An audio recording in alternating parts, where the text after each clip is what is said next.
Addiction affects millions of families across America, often hidden behind closed doors. Today, we are joined by Danny Johnson, owner of Sacramento's Taylor's Market, who lost his wife, Kathy, to alcoholism. Danny joins us today to share his story of love, loss, and resilience. Danny, why are you so willing to talk about Kathy's condition and your loss? There's a lot of shame and stigma around alcoholism and or addiction, and it needs to be brought out of the shadows and into the forefront because it's a mental illness and it's a disease. It's not a weakness. So I want to share this story. And I told Kathy when she was going through this, we had an open discussion about it. I said, if you don't overcome this and you don't make it out of this, which was her fear, that I will share your story. And she kind of chuckled and she goes, I bet you will. And I said, you're going to change lives. And I feel that she has at this point. How did Kathy's condition evolve from a glass of champagne, as you said, into a full-fledged addiction? Tell us a little bit about what you saw evolve. Yeah, it was, bring a bottle of champagne home and, we'll have a glass and it helps ease my stomach a little bit. One glass turned into two, and then pretty soon the bottle would be empty. And then I noticed just some other behavior that I was like, all right, maybe this is just a fad or a passing thing. And it just evolved from champagne to wine to pretty soon it got into vodka, which is like the go-to for someone that's really into throws. Really? It seems to be that way. I'm not an expert on any of this. I just know what happened to me and talking to other people. And they always seem to like, once vodka gets involved, it's just kind of one of those things. I don't know what it is.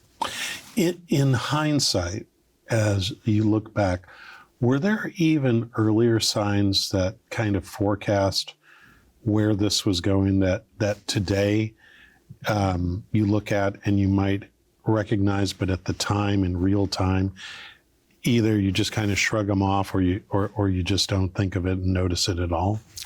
Yeah, there was signs. Coming home and finding her passed out, not 100% sure, is this because of drinking or she just doesn't feel well and it's correlated to drinking.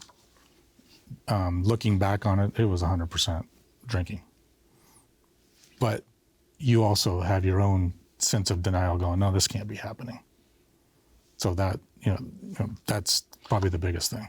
Well, as someone who knew you and Kathy for years and seeing you both out with all of the community and civic participation that you all have been involved with in just contributing to our community and our region, it was not obvious. It seemed like she carried it in a way that no one would have ever known, and especially with the schedules that you all kept. Should we be surprised by that?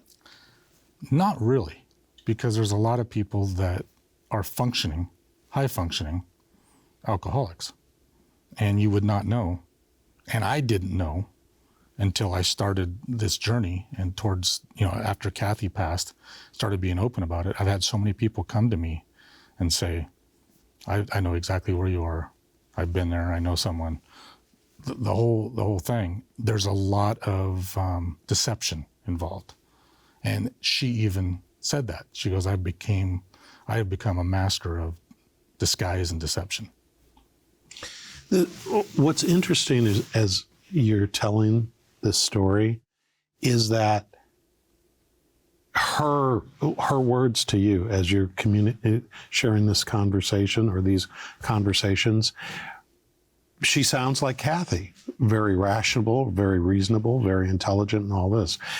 And I guess, for most of us, the common caricature of someone who is suffering from a disease like this is far different.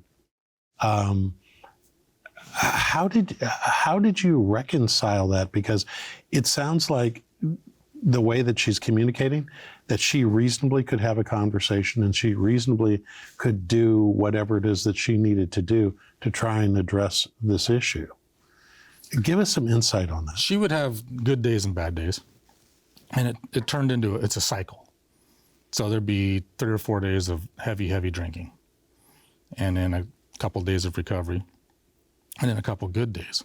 And on the good days, we would have these conversations. We were always very open in our communication, and we would talk about this.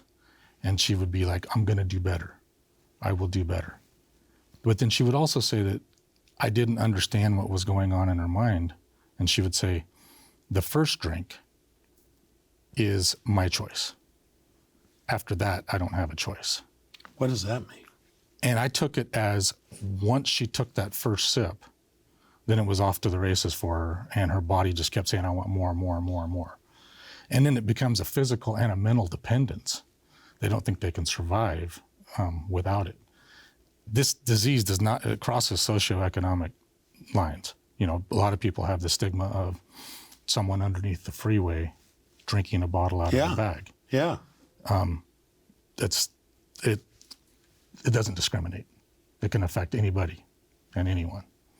But the ones that are hidden are the ones, it seems, like in what happened with Kathy and I. You know, everybody's like, oh, you know, business owners involved in the community, that couldn't happen. Yeah, it can happen to anybody. Yeah. What are you going through as you're living through this entire experience? And how many years was this that she was fighting this? So this started, it become a problem in 2014. 2014. Right. So, and she passed in 2022.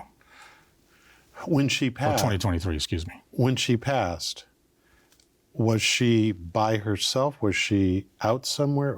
She was home. She was home. She was on a bad streak. I had just lost a cousin who we were super close with. We were all the same age in an auto accident. We'd done a lot of stuff. And so she was kind of grieving that. And her way of grieving was in the bottle. It's a brutal way to say it, but that's the reality. And she was on a bad streak, and I was fearful. And the morning, on Friday morning, February 10th, when I left for work, I knew she was in bad shape, and I'd made a decision. When I get home, I'm just taking her straight to the hospital. She can't sustain this. It's getting critical. I didn't make it home in time to do that. Oh, no. I come home and found her. She had passed away on our couch. How did you carry that? And when you found her, and based on what you just said about what you were going to do, what was going through your head? My first thought was, I failed her. You know, that's a kind of a basic, I think, human reaction. And then I realized, I went back to what I've learned by being involved in Al-Anon, was I didn't cause it, I couldn't cure it, and I couldn't control it. And I realized that her and I had talked about this. I had talked about this with my children and told them, I'm probably going to find your mom dead one day. This is the reality. And Kathy even knew that. She goes, you're going to walk in and just find me one day. So I didn't stay in that space very long, because I just had to go, all right, I knew this day was kind of coming in my gut and in my heart. So now I need to turn a huge negative and try to turn it into a positive, like we talked about, her and I had talked about. So that's why I'm very open about what has happened. And so were you able to avoid what most of us would think of would be very normal emotions, you know, anger, guilt, all of those things? Because you seem very matter-of-fact at this moment. I had a little bit of guilt. I wasn't angry. You know, we were together over 40 years, and I never was angry at her. I'd never spent a day angry at her. I had a little disappointment. I didn't get angry until probably, It was about a year after she passed, and I was just like, you kind of left me with a mess. Not really a mess, but in the way we always had like a scripted life that we talked about. I'm like, this is not how the script was. You tore the script up. I went like a month that I was angry. And I'm like, all right, that's not a good, it's an emotion to have, but I got to move past that. I can't hold on to that. Despite the tragedy of the end of her life and her battling this addiction, what is it that you want us to know about Kathy as we're hearing about this journey? She was an extraordinary human being. I mean, she was extraordinarily talented. Whatever she touched seemed to turn to gold, whether it was decorating the store, decorating the restaurant, putting on parties, cooking. She was a gourmet cook. She was a seamstress. She made a lot of her own clothes, or would take clothes and take them apart and go, okay, I'm gonna put my own flair on this. 2012, we had a 50th anniversary party for Taylor's. And she made a tent to go in our backyard. We tried to get a tent for it. And she goes, no, I can make that. Really? And so she made a tent for a 40 by 40 space. Wow. Yeah, she sewed it. And I said, all right. She's like, just grab the tape measure. And she goes, you're going to get the dumb end of it. So I let her do all the smart end of it. We measured it. I go, how do you know it's going to fit? And she goes, because I know my measurements. She sewed it. We put it together. It fit perfectly. To this day, that just absolutely amazes me. Wow. So whatever she touched, she was very good at. This not only affected you, but it also affected your family. Correct. How did her battle show up in terms of your family and the things that they had to deal with? It affected the girls. I have two daughters, and it affected them. You know, they lost their mother, but they lost their mother before she passed. She wasn't the mother that they knew. That's an important distinction. Share with us a little bit more on that. So people talk about grief. Well, as a family, we were grieving her loss before she passed because she wasn't engaged with us. There was so many things that she missed. She missed Christmas. She missed Thanksgiving, different holidays because she was in the bottle, as I say. And so trying to navigate that dynamic, and it affected us, but it was kind of like the elephant in the room. I mean, we would celebrate, but we'd be like, all right, mom's upstairs, or we were someplace else, mom's at home. And there was always like that drip, drip, drip. There was a concern of what we were going to find when we come home. So, yeah, there was a pre-grieving of the whole dynamic, and then now there's a post-grieving. It sounds a little callous maybe, but there was a sense of relief because she was at peace, we felt, because of the chaos that she was going through, and we're at peace. Now, is it the peace that we want? No, but it's the peace that we have to accept. There's a phrase, you mentioned Al-Anon a few minutes ago, and there's a phrase that is associated somewhere in Al-Anon, I believe, called detach with love. That's what it sounds like that you were engaged in, and Absolutely. your daughters. Can you share with us a little bit about what that means and how that took plays out? A lot. It's something that we learned in Al-Anon, and it took a lot to wrap my head around. That you could love someone, but you had to kind of detach from them because of the fact that they could still love you, but they didn't love themselves. You know, Kathy would tell me, she goes, you're the man of my dreams. I just haven't fulfilled my side of it and become the woman of your dreams. And that was hard to hear. Yeah. Because I'm like, that's not the woman I know. Mm-hmm. But, you know, alcohol took that. Detaching with love it's a really broad brush, and you have to tailor it to how it fits you. And that's what I had to do. And I just had to go, okay, here's the love of my life struggling, but there's nothing I can do to help her. She has to, have a breakthrough on her own. And that's the most difficult thing about this disease, is you can't just throw a blanket on it and go, all right, well, this protocol works, or this protocol works. It's every individual is different. And it's the same thing with detaching with love. It's, you have to figure out what that means to you and how you can do that. In you surviving this experience, standing with Kathy through this journey that she was on, and now beyond that, what have been the critical pieces of support that have helped you most get through this? My girls. I have some close friends that I shared this story with, that they were very supportive. My mother and my sister were very strong. My mother, very old school. When this first started, she didn't know anything about addiction or alcoholism, and she thought it was a weakness. And now she understands it's a disease. And so that's kind of like been a breakthrough for her, because she lost some friends earlier in her life to this, and she beat herself up a little bit, going, I could have handled it different. And I'm like, no, you just didn't know. It's an education thing. So that's just, a lot of people have been very supportive. In the community, the people I've talked to, they're like, thank you for telling this story. So when I assume that there was an ebb and flow with Kathy, you talked about good days and bad days.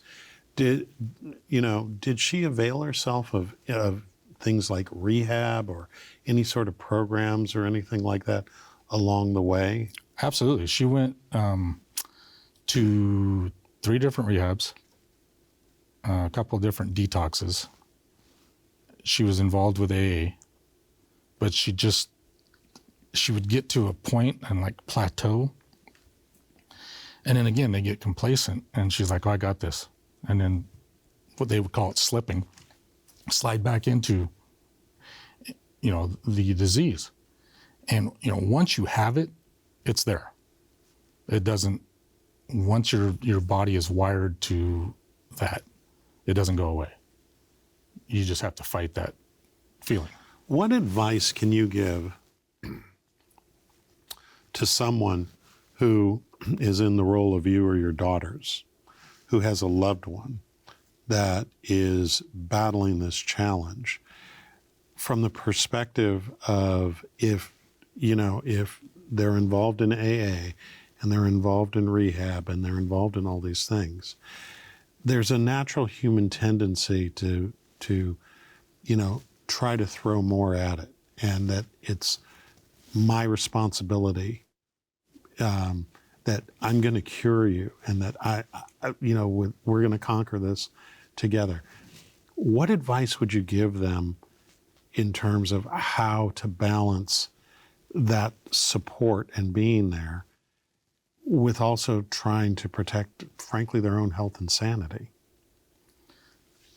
You got to take care of yourself first. To your point, the initial instinct, especially for someone that you care for so deeply, is to protect them and take care of them. And you soon realize you can't. And if you don't take care of yourself, then it just gets into be more chaos and more chaos. Took me a little bit to figure that out. And then once I figured it out, my goal was, I just got to try to keep her safe and comfortable. The best advice I have is, don't give up. Understand it's a disease. Don't be ashamed of it. Talk about it. Find someone that you trust and you can talk to, but don't be ashamed of the fact that you have someone in your life that suffers from this disease, because most people know someone. Oh, yeah. Even if they know it or not. Correct. So are there particular resources in the community that you would point us toward if we're either personally dealing with this challenge or we have a loved one? Where would you send them? I would reach out to AA if someone's actively involved in addiction. If you want to take care of yourself, Al-Anon's a great resource. If you get into a situation where it turns into a hospital visit, the Substance Use Navigator program that they have at UC Davis is doing wonderful things. What is that? I don't know much about that. So in the emergency room at Davis, they have these navigators, they call them, and they're counselors. And a lot of them are in recovery. And so when they do an assessment, the ER doc does an assessment of what's going on, they're like, all right, we need to bring a navigator in because there's some addiction issues. Actually, we do know this program. We actually had someone who was involved in this program before. What is it specifically from your perspective as a user of the program? What is it that this navigator program can do that typically is not available in the rest of the community? So what they do is they go and visit the person in their room, and they try to meet them at their level. And they go, okay, do you want out of this? Do you want a way out? Because I might be able to help you with this path. We have these resources. And they start talking to them and listening to them, instead of commonly what's happened is ERs, they're so overwhelmed, they just give them a piece of paper, say, hey man, you got to stop drinking or stop using. This is what you got to do to sober up. Here's some resources. Have a nice day. So just that interaction and making the person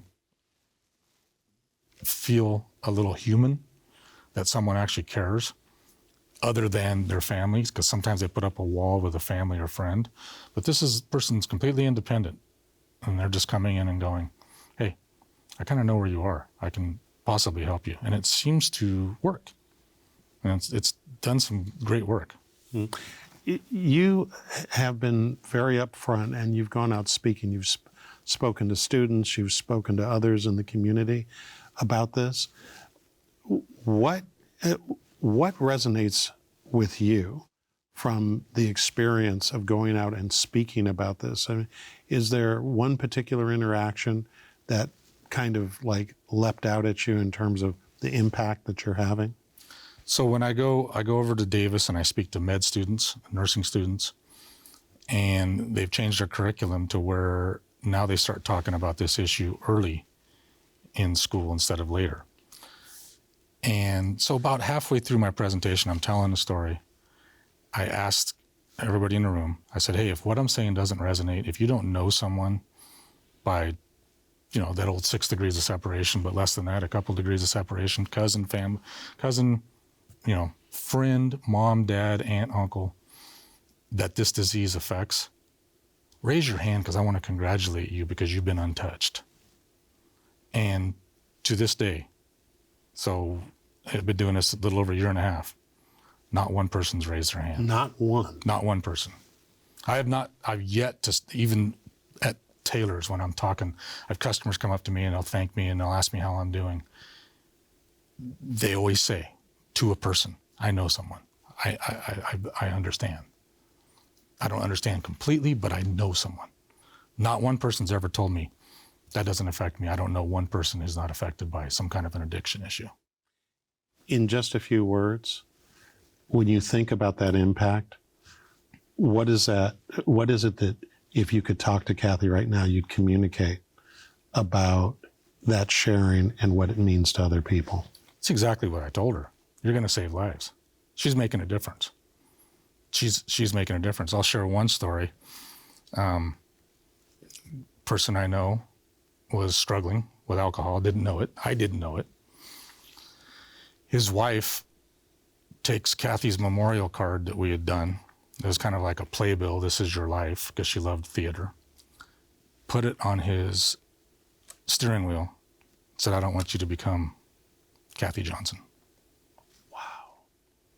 That person came to me and he goes, your wife's saving my life. And I think we'll leave it right there. Thank you, Danny. Thank you. Thank you for sharing. And thanks to Kathy, too. Thank you. And that's our show. Thanks to our guest, and thanks to you for watching Studio Sacramento. I'm Scott Syphax. See you next time right here on KVIE.